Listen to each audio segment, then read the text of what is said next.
Mes chers compatriotes, demain 4 avril 2022, nous célébrons à l'unisson le 62e anniversaire de l'indépendance de notre pays. À toutes et à tous, chers compatriotes d'ici et de la diaspora, j'adresse mes chaleureuses félicitations. Je rends un vibrant hommage à nos vaillants lions qui nous ont offert la première Coupe d'Afrique des Nations de notre histoire et la deuxième qualification consécutive de notre pays à la Coupe du monde de football. Merci à vous, chers lions, à votre coach et votre encadrement d'avoir porté si haut les couleurs nationales. Nos prières et vœux ardents de succès vous accompagnent sur la route du Mondial 2022. Comme toujours, l'État sera à vos côtés pour vous apporter tout le soutien nécessaire. Au nom de l'Union africaine, que notre pays a l'honneur de présider cette année, je salue nos frères et sœurs d'Afrique et leur exprime mon engagement sans faille au service des intérêts de notre continent. Par la grâce de Dieu, notre fête nationale se tient en période d'intense ferveur spirituelle avec le Ramadan et le Carême. Puisse l'esprit de foi et de concorde que porte ce temps béni raffermir notre vivre ensemble dans la paix, la stabilité et l'harmonie nationale. En raison des travaux sur le chantier du BRT, le défilé marquant cette édition aura lieu à la place de l'Indépendance en format réduit, mais avec toute la solennité qui exalte notre commun vouloir de vie commune et la symbiose armée-nation. En votre nom et au mien propre, je redis à nos chers anciens combattants nos sentiments de respect, d'affection et de gratitude. Le souvenir impérissable de leur sacrifice pour la défense de la liberté restera toujours gravé dans nos cœurs et nos esprits. À vous, officiers, sous-officiers et militaires du rang, je réitère ma confiance et la fierté de la nation. Je salue la mémoire de nos soldats tombés au champ d'honneur. Aux blessés, j'adresse mes vœux de prompt rétablissement. Je renouvelle mon soutien à ceux et celles parmi vous qui sont déployés au service de la paix dans le monde et en opération pour la défense de l'intégrité territoriale et pour la lutte contre la criminalité transfrontalière et le pillage de nos ressources naturelles. J'ai donné ordre à nos forces de défense et de sécurité de poursuivre sans répit ces opérations jusqu'à ce que tous les objectifs assignés soient atteints. Les hommes et femmes qui ont choisi le métier des armes pour défendre les intérêts vitaux de la nation, au péril de leur vie, méritent notre soutien et notre gratitude. C'est pourquoi je tiens à l'amélioration constante des conditions d'existence de nos soldats, l'efficacité opérationnelle de leur mission et la quiétude de leur famille. Cette année, le thème de la fête de l'indépendance porte sur force de défense et de sécurité et résilience nationale. Dans un contexte mondial agité et incertain qui s'ajoute à la profonde crise sanitaire et économique née de la pandémie Covid-19, ce thème nous invite à persévérer dans nos efforts individuels et collectifs face aux épreuves de notre temps. Nos forces de défense et de sécurité, faisant corps et âme avec la nation, ont contribué de façon remarquable à la mise en œuvre de notre stratégie de riposte sanitaire et socio-économique, en plus de l'exécution des mesures régaliennes. Dans le même esprit, devant la montée des périls et la complexité des menaces, le programme de renforcement des capacités opérationnelles de notre armée se poursuit, afin que nos forces de défense et de sécurité soient prêtes en tout temps et en tout lieu à assurer leur mission de défense du territoire national.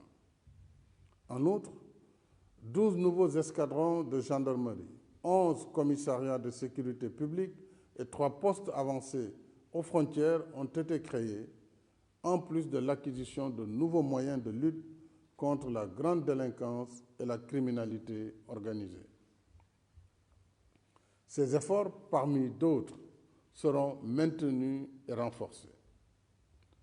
Mes chers compatriotes, dans mon message à la Nation à l'occasion du Nouvel An, je vous ai entretenu de nos politiques de développement économique et social, y compris la mise en œuvre des projets d'infrastructures indispensables à l'objectif d'émergence.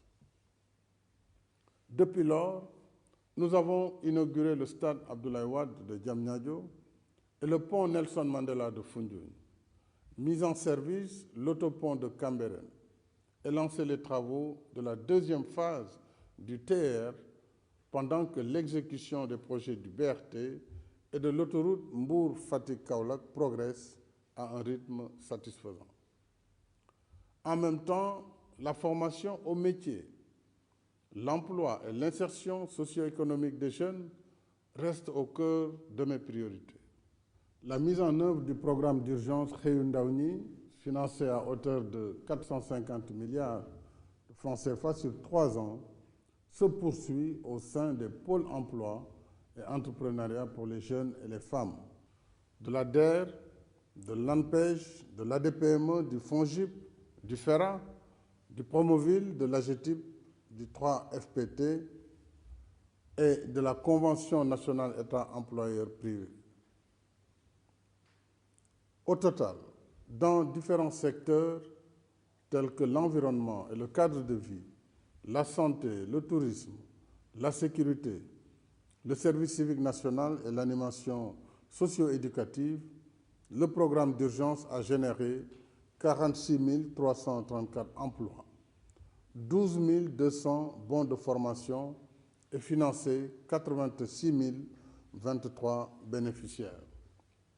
Des centres de formation dans les filières de l'horticulture, de l'aviculture, de l'hôtellerie et de la restauration ont été réceptionnés à Diama, Thiep, Diamniadio, Gandon et Ziguinchor, et 12 centres de proximité ouverts dans différentes localités des régions de Saint-Louis, Matam, Louga, Diourbel et Fatick.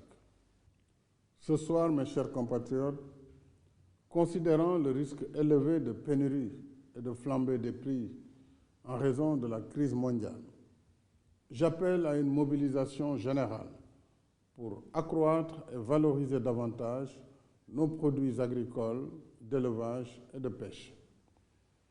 Afin de soulager les ménages, j'ai fait baisser les prix des denrées de première nécessité, notamment le riz, le sucre et l'huile, et augmenter la subvention du riz local. Mais pour être à l'abri des aléas de la conjoncture internationale, nous devons, par un effort individuel et collectif sur nous-mêmes, faire preuve de résilience en gagnant au plus vite la bataille de la souveraineté alimentaire. Car, à vrai dire, l'indépendance n'est pas l'acte isolé d'un jour, mais un combat permanent qui se gagne également sur le front de la sécurité alimentaire. C'est ce qui ajoute à la souveraineté nationale un surcroît de liberté. Il nous faut produire ce que nous consommons et consommer ce que nous produisons. C'est le sens des investissements massifs que l'État continue de consacrer à la modernisation et à la diversification des secteurs de l'élevage, de la pêche et de l'agriculture. De plus, pour la deuxième fois consécutive, le budget de la campagne agricole est revu à la hausse et passe cette année de 60 à 70 milliards de francs CFA. Dans cette quête de l'autosuffisance alimentaire, j'engage les forces vives de la nation, en particulier les jeunes, les femmes et le secteur privé, à s'investir davantage dans les chaînes de valeur de l'élevage, de la pêche et de l'agriculture. L'expérience des domaines agricoles communautaires montre que nous pouvons relever ce défi à l'image des belles moissons du DAC de Keur Momar Sarr, 7 mois seulement après son lancement en juillet dernier. Il en est de même du projet pilote d'incubateur de Mboro, lancé par le programme sénégalais pour l'entrepreneuriat des jeunes, en partenariat avec le secteur privé dans le cadre de l'initiative Xëyu Ndaw ñi. En moins d'1 an, ce complexe multifonctionnel moderne, financé à plus de 5 milliards de francs CFA, a réalisé d'excellentes performances en mettant sur le marché des produits de qualité. En outre, l'incubateur a formé 1053 jeunes, plus de 22 000 membres de GIE et assisté 500 jeunes entrepreneurs à accomplir les formalités administratives nécessaires à leur activité. Relever le défi de l'autosuffisance alimentaire, c'est aussi faciliter les échanges entre les zones de production et les marchés. C'est l'objet du programme spécial de désenclavement portant sur plus de 2500 km de routes en cours d'exécution. S'y ajoute le lancement prochain du programme d'amélioration de la connectivité des zones agricoles du Nord et du Centre, financé par l'État et soutenu par la Banque mondiale, d'un coût global de 130 milliards de francs CFA. Ce nouveau programme mettra en place des infrastructures routières et de renforcement des capacités en matière de formation et de production.